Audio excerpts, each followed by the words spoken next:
কেন এত দুঃখ? পরিত্রাণের উপায় কি? বুদ্ধাং শরণং গচ্ছামি।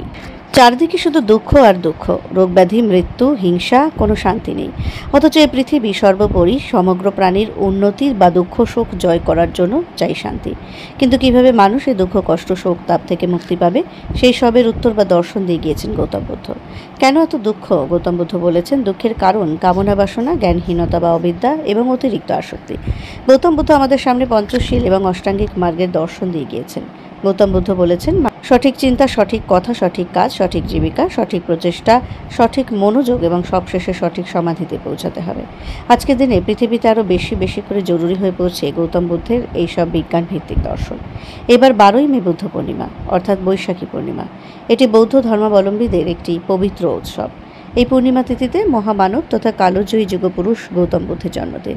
এই তিথিতেই তার বোধি বা সিদ্ধি লাভ, আবার এই তিথিতেই তার মহাপরিনির্বাণ লাভ। এই ত্রিস্মৃতি বিজড়িত বুদ্ধ পূর্ণিমা তিথির পবিত্র সময়ে বুদ্ধ পূজার সঙ্গে সঙ্গে পঞ্চশীল, অষ্টশীল, সূত্রপাত, সূত্র শ্রবণ, সমবেত প্রার্থনা অনুষ্ঠানের আয়োজন করা হয় বিভিন্ন বৌদ্ধ মঠে।